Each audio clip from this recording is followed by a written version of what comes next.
Ok. Esta es la tercera entrevistada y es la candidata del Partido Nueva República, doña Alexandra Loría, que va a conversar con nosotros en estos 30 minutos que dedicamos para que usted eh, conozca, para que usted pueda conversar conocer bien a las personas que están nominando su nombre precisamente para que, eh, para que podamos tener un voto informado, que yo creo que es lo más importante en este momento para todas las personas votantes de la provincia de Cartago.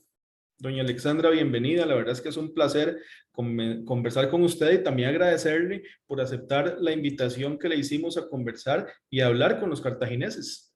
Ujú, gracias. Bueno, eso es algo que me encanta. No, muchísimas gracias por la oportunidad de estar aquí con usted y a través de, pues, la tecnología, que qué maravilla que puede acercarme a tanta gente a través del internet. Así que muchas gracias. Yo quería empezar como inicio todas las entrevistas que le hemos estado haciendo a los candidatos. En palabras suyas, ¿quién es Alexandra Lorí? Bueno, a mí me gusta siempre decir que soy hija, esposa, madre y en mi tiempo libre abogada. Este, Desciendo digamos, mis padres son de Cartago, mi papá fue jefe del Banco Crédito Agrícola de Cartago muchos años, mi mamá se crió en Cervantes de Cartago. De verdad que es algo que llevo en el corazón, los recuerdos de mi niñez en Cervantes de Cartago, en la finca que era de mis abuelos, que después fue de un tío, de caña, e ir al trapiche y ver cómo se hacía el dulce. Y eso es una experiencia extraordinaria. Me casé, ¿verdad? Y ya voy a cumplir 39 años de matrimonio ahora, este año, y tengo un hijo de 32, ¿verdad? Y me gradué de abogada en 1983, así que desde el 83 a la fecha yo soy abogada litigante. Ujú, Excelente. También hablemos un poco de sus aspiraciones. Usted tiene lo que se conoce como la doble postulación. Usted es candidata a la ujú. vicepresidencia de la República y está encabezando la papeleta de Cartago. ¿Cuáles son sus aspiraciones para la provincia, doña Alexandra? Vea, sí, para la provincia, digamos, nosotros estamos recibiendo un país realmente destruido o de verdad que hay que construir en tres ámbitos, ¿verdad? En el económico, en el social y en el moral, ¿verdad? En la parte de los valores, ¿verdad? Y entonces, por supuesto que Cartago no escapa de eso y uno habla con los cartagineses y se da cuenta, pues, de el desempleo, de los grandes índices de pobreza, que va unido, por supuesto, a la pobreza extrema. Y entonces, por eso es que nosotros, bueno, hemos propuesto mi nombre, ¿verdad? Y con doble postulación, que a veces la gente le molesta eso de la doble postulación, pero es el compromiso eh, este, de que se adquiere con la gente, ¿verdad? De que sí nos favorecen con el voto, que es a lo que aspiramos para llegar al gobierno, genial. Y si no sucediera eso, pues responder desde la Asamblea Legislativa a las promesas de campaña que hemos hecho. Entonces, le decía yo esos tres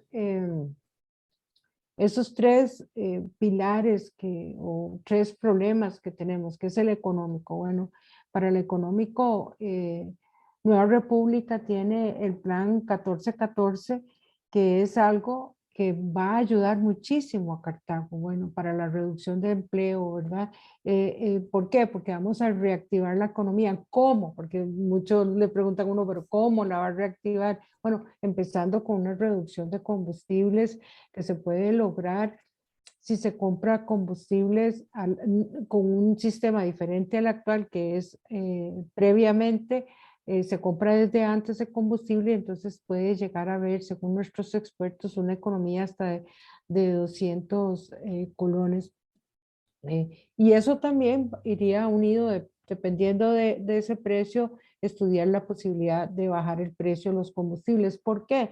Porque en Costa Rica toda la economía se mueve a base de combustible, ¿verdad? Entonces eso es algo que nos encarece. La reducción de la electricidad, por supuesto, todos los que son empresarios, todos los que son comerciantes saben que todo eso es concatenado, que va haciendo las cosas más caras y de esa forma nosotros reactivaríamos la economía. Me pongo a pensar en el proyecto Transgam, que es un proyecto muy novedoso, que es una propuesta de transporte público para todo el país. Tiene dos cosas importantes. Una, que sea de diferentes modos, multimodal se llama. ¿Y esto qué significa? Porque a veces yo les digo, bueno, esta palabra es muy técnica y hay que traducirla para los que no somos tan técnicos. Esto significa que diferentes modos, ¿verdad? Que yo puedo iniciar mi viaje, por ejemplo, en tren y terminarlo en un bus y que me lleve más largo. Voy a ponerle un ejemplo que para que me puedan entender, puedo iniciar el viaje de Cartago a San José en tren y en San José, si mi destino es Punta Arenas o es Guanacaste, puedo hacer un transbordo y en bus irme hacia el destino al que yo voy, ¿verdad? Entonces, esto para hacer el transporte que llegue a todo el país, o sea, de forma que pueda llegar a todo el país, como digamos, la gente que hemos tenido la oportunidad de viajar, pues sabemos que es en otras partes del mundo, que todo está interconectado, que no sea como está actualmente, por ejemplo, si yo soy de Cartago y voy para Punta Arenas y tengo que llegar a San José y para ir hasta la parada de buses de Punta Arenas tengo que atravesar todo San José, ¿verdad? No, lo que se pretende con esto es que haya interconexiones, como una gran estación, ¿verdad? Central donde podamos hacer esas conexiones a todo el país, ¿verdad? Esa es una propuesta muy, eh, importante que tiene Nueva República para arreglar un problema muy viejo, que es el transporte público, ¿verdad? Tenemos, bueno, algo que va a generar mucho empleo en Costa Rica, que es el Canal Verde Interoceánico, se estima que son 60,000 empleos directos, más de 180,000 empleos indirectos y todo esto pues va a mejorar la economía. Una cosa importantísima, por ejemplo, para Cartago es el programa de ventanilla única digital. ¿Por qué? Porque hoy por hoy en Costa Rica abrir un negocio es algo muy complicado, muy complicado, ¿verdad? Entonces, con una ventanilla única digital, usted llena todos los requisitos, lo entrega y luego el Estado es el que le tiene que, ya usted tiene el permiso, el Estado tiene 2 meses para revisar si usted llenó todos los requisitos y si a esos 2 meses usted no le faltó algo, pues se le acercan y le dicen, mire, te faltó esto. Esto es muy importante porque hoy por hoy, de verdad que les digo, abrir una empresa es algo increíble. Conozco una señora que tenía una sodita y la cerró por la pandemia y cuando la quiso abrir dijo, "Y ya no la abro", porque eran tantos requisitos lo que le pedían que no la abro. O una señora que lo que hace es velas artesanales y resulta que me dice, no puedo vender porque no me dan el permiso de salud y no me dan el permiso de salud porque me piden un montón de requisitos que no puedo cumplir, ¿verdad? Y eso lo ve uno diariamente, eso es lo que a mí me duele, ¿verdad? Lo ve uno diariamente como la gente no puede ejercer un negocio, un emprendimiento, una actividad, porque a veces, voy a usar una palabra muy dura, pero es así como lo siento. Entonces quiero ser transparente con ustedes. A veces pareciera que es un estado agresor, ¿verdad? Eso a mí viera como me duele, porque es como ver a ver como si el administrado fuera un enemigo. Y en esto Fabricio Alvarado lo dice con tanta claridad, es que tenemos que ser un Estado facilitador, un Estado socio. ¿Por qué un Estado socio? porque si usted pone una empresa y hace ventas, de esas ventas, el Estado va a recibir impuestos. Y yo Precisamente, como... ese es un tema que quería hablar con usted porque yo he Ajá, escuchado mucho en la Asamblea Legislativa a las personas que pertenecen a su partido y también al ajá, mismo Fabricio que se ha manifestado y es en relación con los impuestos. Viera que la última vez que se celebró el Día del Agricultor, a mí me tocó ir a Llano Grande de Cartago y yo ajá, conversaba con los señores que se dedican a cultivar la tierra, ¿verdad?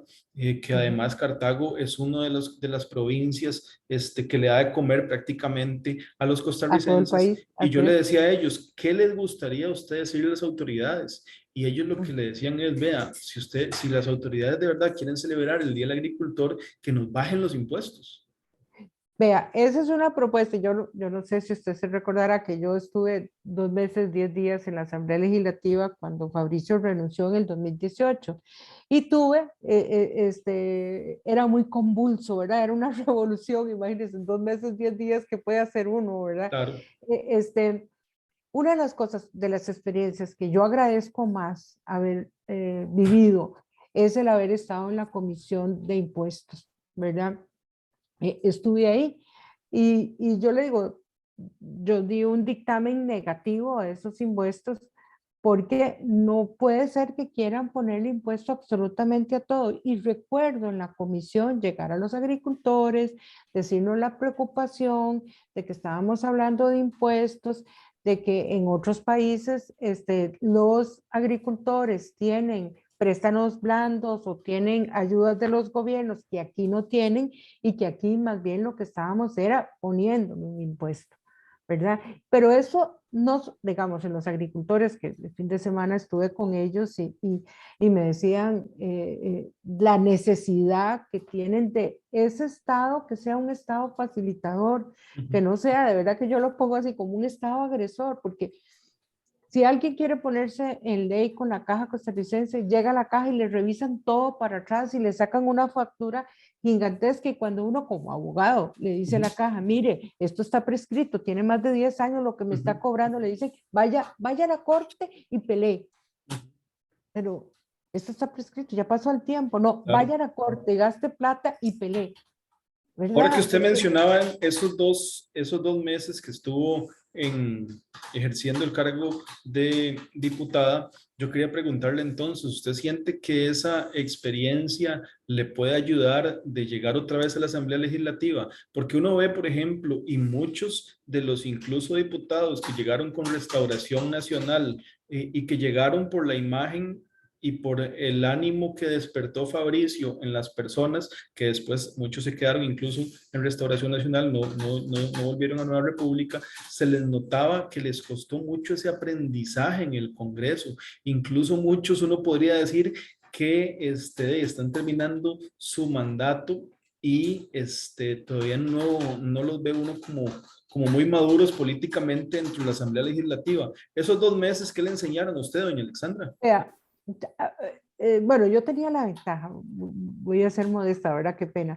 Ujú. Yo tenía la ventaja que yo soy abogada, Ujú. ¿verdad? Entonces, yo cuando Claro. llegué a la asamblea estaba como muy enfocada en voy a terminar el trabajo de Fabricio. Recuerdo Ujú. un colega suyo, un periodista, que me preguntó, ¿cuál es el proyecto que usted tiene? Y yo le dije, pero es que yo vengo a terminar el trabajo de Fabricio, ¿verdad? En Yo 2 meses no no se puede llevo, hacer mucho o tampoco. sea, en 2 meses y óigame, en tiempo extraordinario. O sea, También, claro. el que tenía que La convocar agenda el estaba proyecto en poder del era Ejecutivo. Luis Ujú. Guillermo y Claro. jamás lo iba a hacer, ¿verdad? Ujú. Entonces, yo fui como muy enfocada, pero le cuento que, digamos, yo decía, bueno, si habían en la agenda, yo decía, bueno, voy a estudiarme los 10 primeros proyectos que se pueden convocar y llegar al plenario y entonces ya estudiaba qué habían dicho, qué había hecho la Procuraduría, si lo habían consultado con alguien, etcétera, ¿verdad? Un poco para no votar a ciegas, ¿verdad? Ujú.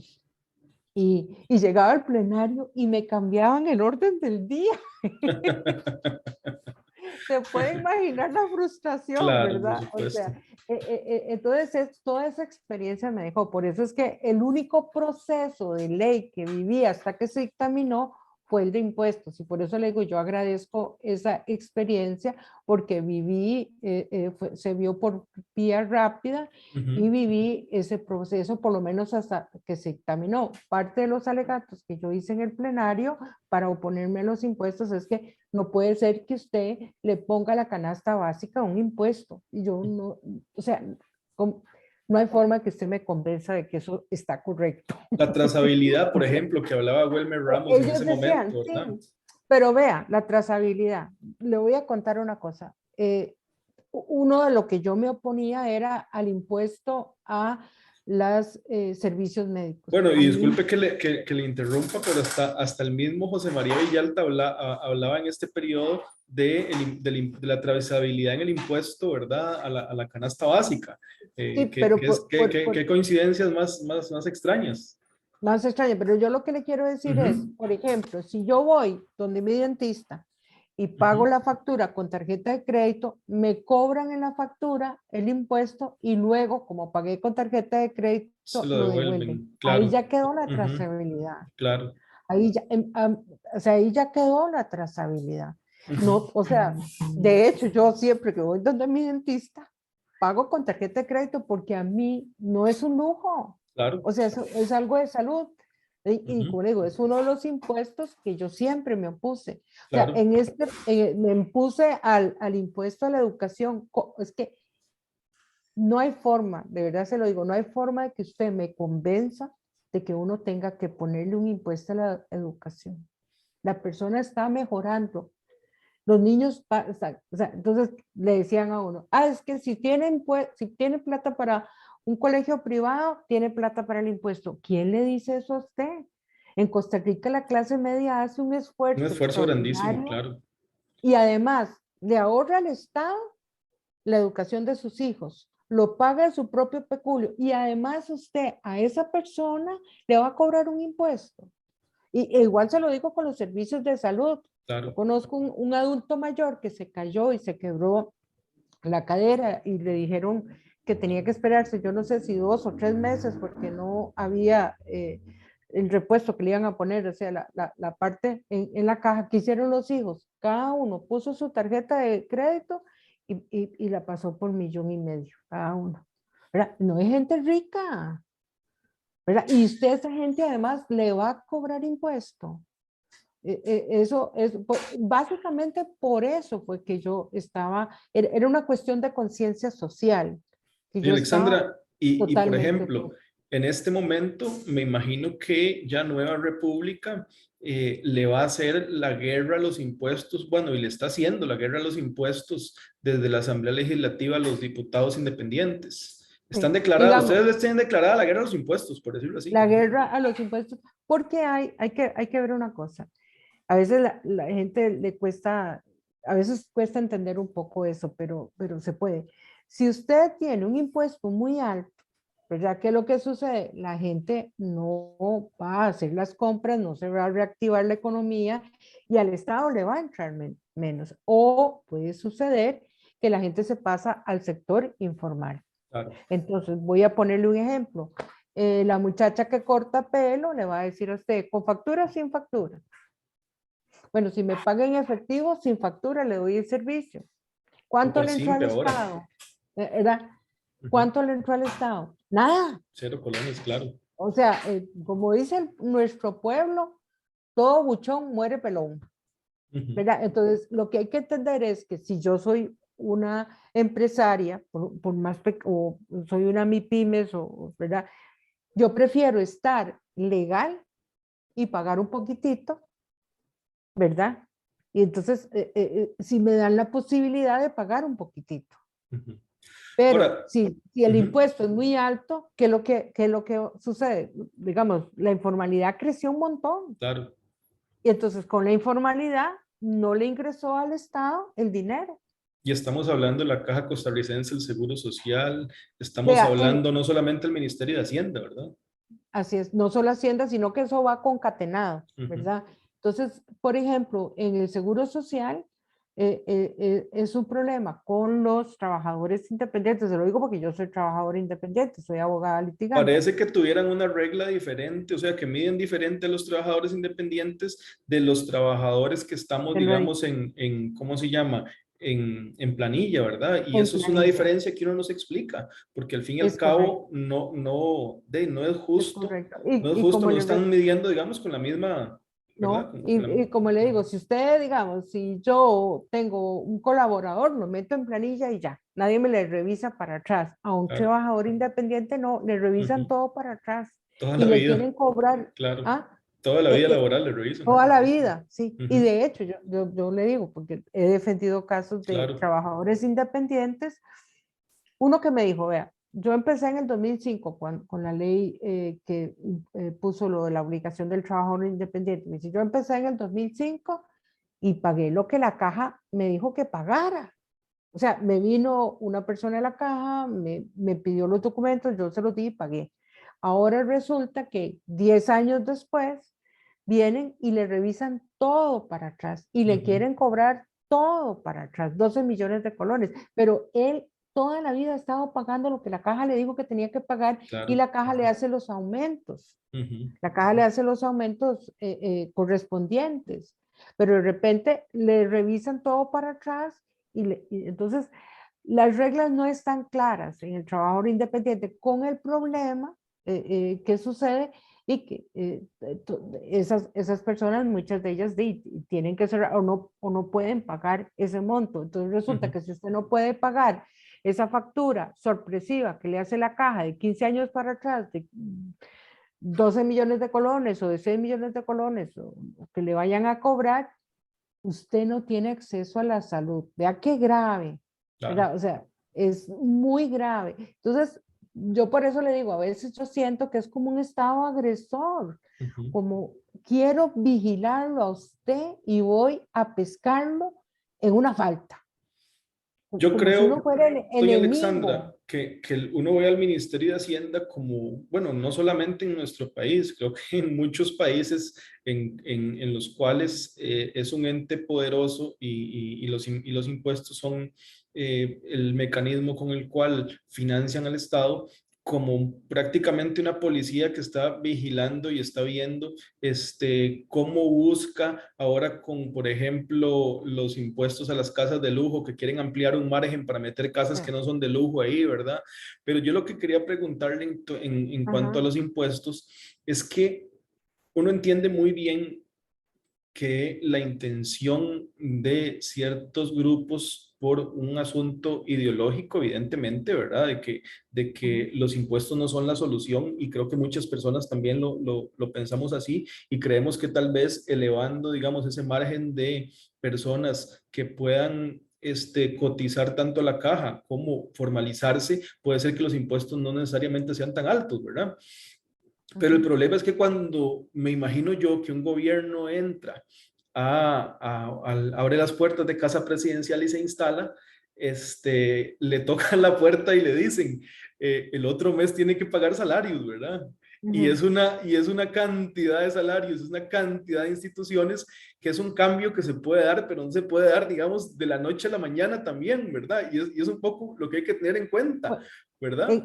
sí, yo le comprendo lo que usted me dice. Bueno, hay que ver que hay mucha deuda interna que es del Ujú. Estado debiéndole al Estado. Claro. Y mucha de esa deuda, o sea, es decir, yo a Alexandra Loría, mano derecha, le digo a Alexandra Sí, Loría, sí, mano sí, claro, izquierda, claro, ¿verdad? claro. Es el Estado debiéndole al Estado. En cuanto a eso, que muchos de los intereses de, se van en el pago de esas cosas. La propuesta de Nueva República es eso, negociar los plazos. O sea, si algo me vence ahora, hoy Ujú. ahora, ¿verdad? Entonces, es el Estado debiéndole al Estado, bueno, vamos a renovar esa deuda y la vamos a tirar a 15 años plazos. Como Ujú. cuando uno, eso nos va a dar más tiempo y va a reducir la deuda interna, ¿verdad? Ujú. Porque, le repito, creo que es 71% de la deuda interna es sobre eso, el Estado debiéndole al Estado. Y, Entonces yo y le también comprendo a algo, usted. algo importante Lo que también uno es, no sabe es por qué no lo han hecho. claro, Y también, ¿Por qué no lo digamos, han hecho? Porque uno ve eso que es el principal deudor de la caja es el Estado. O sea, el también son principal. cosas que uno no se explica, ¿verdad? Yo Entonces creo que... resulta, si Ujú, yo en mi oficina dejo de pagar a la caja, vienen y me claro, cierran. claro. Vienen y me cierran. Y si lo hace el Estado, de millones, a ese no le pasa nada, ¿verdad? Vea, yo quería conversar un Sí. poquito también para que la gente sepa, este, hay un asunto, doña Alexandra, muy interesante que pasa en nuestras votaciones y más con la Ajá, papeleta que vamos a tener en Cartago, que son 28 sí, partidos, ¿verdad?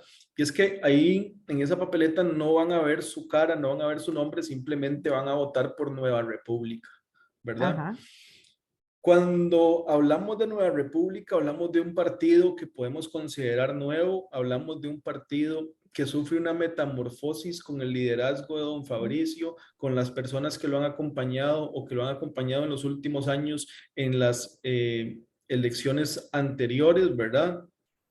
ujú, Pero, ¿cómo le podemos explicar a la gente qué es Nueva República?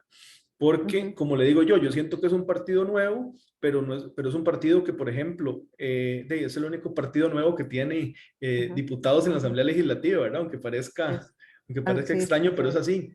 ¿Cómo Ujú. podemos definir Nueva República para que los cartagineses sepan por quién van a votar o por quiénes van a votar? Bueno, aparte de la parte histórica, ¿verdad? Que yo Ujú, creo que Fabricio es un político muy conocido, y el liderazgo de él realmente es grandísimo, ¿verdad? Entonces él se separa de Restauración por los problemas internos propios de Restauración, y en esta parte, la Nueva República, es el mismo Fabricio Alvarado. Yo digo, Fabricio Alvarado, Nueva República, y Nueva República es Fabricio Alvarado, ¿verdad? ujú, Él funda esto. Sí se han cuidado, en eso, modestia aparte, sí se han cuidado a la hora de proponer a los candidatos a diputados, de que presentamos nosotros nuestros currículum, estuvimos en internet para las personas que quisieran oponerse, etcétera. Esos procesos internos lo llamamos. Esos procesos no se llevaban antes en el anterior partido. Entonces, esa es la ventaja, ¿verdad? Que yo creo. Nueva República está centrada en la defensa de la dignidad del ser humano, y esa es lo principal para el partido. Podríamos decir que es un partido de centro derecha, ujú. eh, eh, y con valores tradicionales propios del costarricense, que no deberíamos como enfocar en que si es de una religión o de otra religión, que es lo que normalmente los que se oponen a nosotros dicen. Yo incluso ni siquiera soy de la misma religión que Fabricio, ¿verdad? Ujú. Esto es importante porque no sé, a veces la gente cree que para ser de Nueva República usted tiene que comulgar con los criterios de él, y no, en realidad no, somos de todas las creencias religiosas, como es la sociedad costarricense, exactamente como es la sociedad costarricense, que hay de todo, y de hecho, pero a veces dicen, es que yo no quiero votar por él porque es de tal religión, y resulta que es que evangélicos, por decir el nombre y apellidos hay en todos los partidos, o sea, Ujú, no claro. es igual, católicos sabemos en todos los partidos, y yo soy católica apostólica y muy devota de la Virgen de los Ángeles, habemos de todo. ¿Por qué estoy con él? Porque definitivamente me unen muchísimos valores, como es propio del costarricense. Ujú. Es que nosotros hemos convivido en paz por décadas de décadas. Es lamentablemente quienes, por una cuestión política, han puesto a pelearnos, pero nosotros hemos compartido por décadas de décadas en paz, como es Costa Rica, ¿verdad? Algo Entonces, muy importante que yo también quería mencionar es precisamente ese momento en la campaña anterior, hace ya casi 4 años, van a ser casi 4 años, ujú, cuando el Fabricio, que en las encuestas comienza a figurar en puntos, digamos, bajos de la escala de ujú, encuestas, sí, sí, se da un asunto, se da una ola en ese mar calmo que se veía, ¿verdad? Y sobre esa ola solo se montaron dos. Pero yo creo que se montó Carlos Alvarado y se montó Fabricio Alvarado porque eran los únicos que venían sosteniendo la misma tesis, porque otros trataron de subirse a la ola, pero se vieron como oportunistas, ¿verdad? Y es evidentemente en la situación que se vive en la Corte Interamericana de Derechos Humanos con ¿cómo decirlo? Es que el término técnico legal, me lo puede decir usted porque yo podría decir Sí. boda entre personas del mismo sexo, pero no es eso, ¿verdad? Es Ujú. unión de personas del mismo sexo, digamos, que se Sí. comienza a discutir Eh, y que es el mm, punto de inflexión de la campaña anterior, ¿verdad? Pero yo creo, doña Alexandra, y esto es el punto que yo quería que usted hablara, es que nosotros vivimos en una Costa Rica con una educación que necesita surgir, con una salud que ujú. necesita surgir, con una Así es. seguridad que necesita tener, brindarnos una seguridad Sí. más grande y a veces hay temas Vea, ¿qué, disruptivos, ¿verdad? sí, Pero qué no son dicha los temas que, medulares. sí, qué dicha que usted pone eso, Yo porque por eso no quiero de verdad preguntarle, son o sea, 10. asuntos que no, o sea, ni siquiera quiero preguntarle qué religión es usted, porque Sí, sí, sí. sinceramente, y le voy a ser Ujú. sincero, estamos eligiendo representantes, no estamos Es eligiendo el Papa, por correcto, favor. exacto, exacto, exactamente. Estamos eligiendo representantes. Vean, uno, en educación, usted ha tocado 3 puntos que son importantísimos. La educación para Nueva República es vital. Ya no sé si acaba de salir Fabricio diciendo que va a declarar de emergencia el Ministerio de Educación y va a ver, a revisar absolutamente todo. ¿Por qué? Porque sabemos lamentablemente que la educación que recibí yo, ¿verdad? Cuando era niña, que fui a una escuela pública, no es la educación que se está recibiendo ahora, ¿verdad? Entonces, eso hay que revisarlo. Entonces, la parte, digamos, propiamente científica de la educación no se está dando. Y para eso, Fabricio propone el STEAM, ¿verdad? Que es ciencia, tecnología, ingeniería, artes, matemáticas, que es lo más moderno, o sea, tiene que ser completo todo, ¿verdad? Ujú. La conectividad 100% digital, esto interesa mucho para Cartago porque con la conectividad 100% digital no solamente vamos a cubrir lo que es propiamente educación, sino también vamos a cubrir todo lo que son las empresas, todo lo que es el turismo. Recuerdo hace unas semanas tuve una reunión con un señor de un hotel y él me decía, mire, la ley de nómadas digitales es muy bonita y todo, pero no tenemos la conectividad para esos nómadas digitales, ¿verdad? Entonces, esa conectividad 100% digital va a ayudar no solamente en el ámbito de educación, va a ayudar en el ámbito de turismo, va a ayudar en reactivar la economía, va a ayudar en el sector salud. ¿Cuántas veces va uno a la caja y no pueden tener acceso al expediente electrónico que no tienen conectividad, ¿verdad? Es decir, es algo hoy por hoy vital, ¿verdad? Ujú, ujú. En la educación, la importancia del bilingüismo, sí, ya lo tenemos, yo sé que ya lo tenemos. Hay maestros de inglés que no saben ni hablar inglés, Correcto. entonces se trata de mejorarlo, ¿verdad? Estamos hablando de tener intercambios virtuales para maestros y para estudiantes para que puedan los de acá hablar con los que hablan inglés y los que hablan inglés puedan practicar el español con los nuestros, ¿verdad? Es decir, eso es lo que estamos, si con la tecnología actual llama la atención que esos intercambios no se hayan dado antes, ¿verdad? Capacitación para padres y madres, padres y educadores, ¿por qué? Ahora con el COVID, ¿cuántos padres de familia con los chiquitos ahí no podían hacer tareas los niños porque tal vez la propia mamá no sabía cómo hacerlo? Hablaba con una muchacha que es ama de casa, ella es servidora doméstica. Imagínense cómo podía hacer para ayudarle a los chiquitos a hacer por internet y conectarse y todo eso.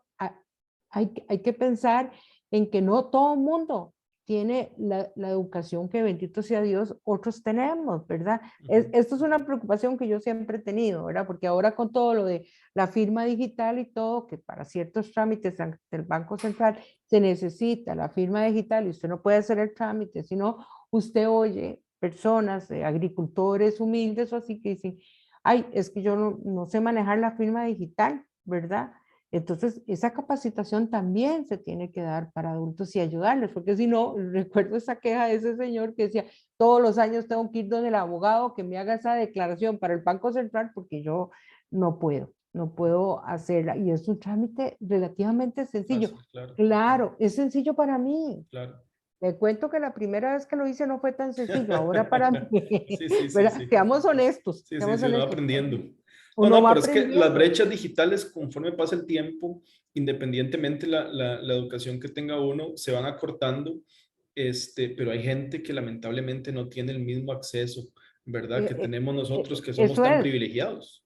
Vean, yo tengo un socio que ese socio odia, o sea, desde que aparecieron las computadoras, odia el internet, no tiene celular, no tiene computadora, no tiene internet, todo se lo maneja la secretaria. Hay gente que es así, hay Claro. gente que, ¿verdad? O sea, Sí, sí, sí. bueno, gracias a Dios no todos somos así. Usted hablaba de un tema que para mí es vital, el de salud. Em, el hospital de Cartago es una promesa de hace 20 años que no Como se la cumple, carretera. ¿verdad? Como la carretera, esas son las dos cosas que tengo. Entonces, las tengo las dos así. Está bien. Vea, el hospital de Cartago, vea, nosotros esperamos llegar al gobierno y entonces si lo que hace falta es la voluntad política, ¿verdad? Porque todos los procesos ya están, ¿verdad? O sea, hace falta la voluntad política de realmente iniciar el hospital de Cartago que tanta necesidad hace ahora. Alexander, si no llega al gobierno, bueno, si no llego al gobierno, hay en la Asamblea Legislativa el control político, ¿verdad? Porque ya todo para el Hospital de Cartago, en teoría, ya está, Y ¿verdad? hay una comisión Cartago también, que se puede impulsar muchas Exacto, cosas desde por la ahí, ¿verdad? Comisión de Cartago debería reclamarse. Y yo le digo, si no llegara al gobierno, si me quedo en la Comisión de Cartago, bueno, ¿por qué no hacer una comisión interinstitucional? O sea, que tenga todos los diputados de Cartago, que tenga las autoridades involucradas en ese proyecto Ujú. y que tenga sociedad civil, que pueda ir la sociedad civil ahí a reclamarle al señor, porque la gente a veces dice otra comisión más, que pereza. Tienen razón, tienen toda la razón. Yo entiendo la frustración, la comprendo, pero desde la Asamblea Legislativa, si no llegáramos al Poder Ejecutivo, bueno, se puede hacer una comisión que le exija, y lo mismo se puede hacer con la carretera, porque es una vergüenza. Yo me recuerdo en mayo del 2018 que don Rodolfo Méndez dijo que él arreglaba los problemas de las presas en Costa Rica en un año. Bueno, ya están a punto de entregar el gobierno y los problemas no se han arreglado. Y que no me diga que es que el COVID y que los casos de cochinilla, sí, yo sé, casos de cochinilla y diamante y azteca y todos los casos, yo lo comprendo, pero ya teníamos el problema antes. Claro. O sea, no le echemos la culpa a algo que acaba de suceder el año pasado. Ya teníamos el problema antes. O sea, y ese problema, como usted muy bien lo dice, llevamos décadas de que eso no se soluciona. Entonces yo sí pienso que eventualmente una comisión que pueda tener involucrado, qué sé yo, que se tenga que sentar ahí o el presidente de la caja o su representante a decirnos qué está pasando con las cosas. Porque entonces, si no hacemos eso, si no hacemos esa presión de ejercer eso, sinceramente se nos pueden ir otros 4 años Ujú. sin que pase nada. ¿Verdad? Así como han pasado pues, 20, pueden pasar 24. Solo hay que recordar la ruta 27 que le inició el presidente Macho Carazo y que la inauguró Oscar Arias, ¿verdad? Claro, 30 años después. increíble.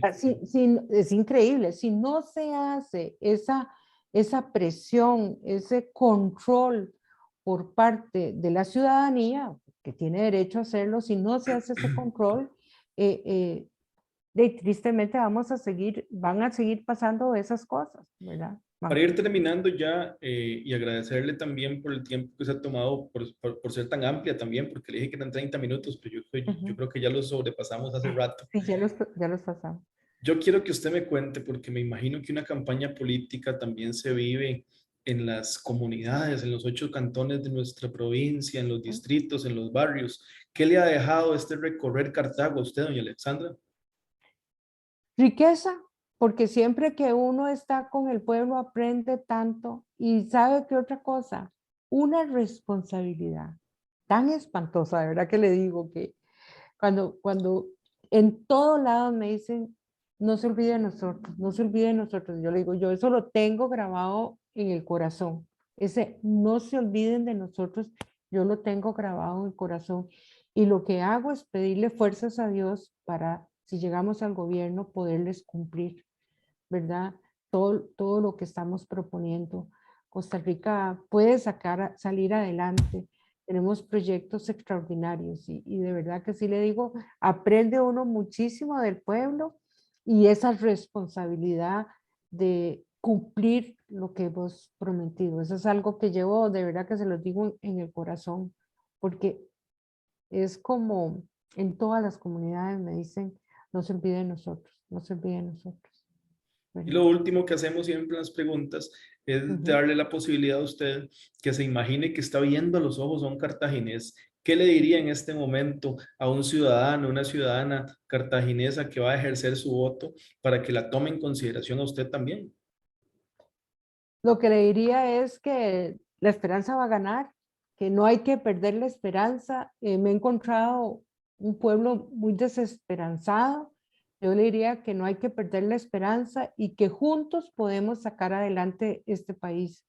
Y por eso le pediría su voto, ¿verdad? Para sacar adelante Costa Rica, que tiene esas crisis económica, social y moral, y podemos recuperar la Costa Rica que nos dejaron nuestros abuelos.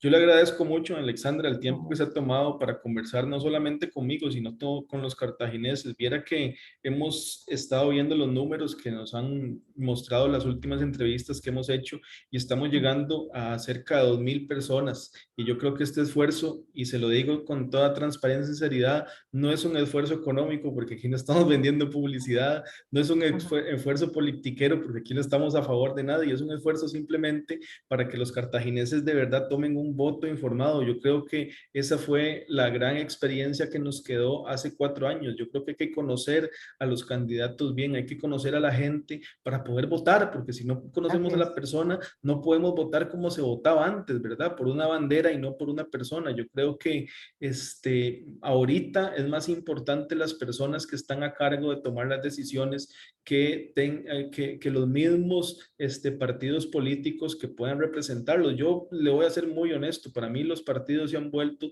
como el medio para que personas que quieren a Costa Rica y para personas de valor puedan llegar a ocupar los escaños de nuestra Asamblea Legislativa y también del gobierno central. Así que agradecerle y decirle a No. las personas, esos son los últimos anuncios que hago, Ujú, que ujú. esta es la tercera entrevista. Tenemos ya confirmados por dicha 14 candidatos de los 28 y también lo que les digo siempre que termino las entrevistas, si usted es candidato, nos está viendo y quiere participar, las puertas están abiertas. Aquí no desmeritamos a nadie y nada más nos manda un mensaje por el Messenger, se pone en contacto con nosotros, estamos a la orden. Doña Alexandra, muchas gracias y muy buenas noches. Muchas gracias a usted. Muchísimas gracias.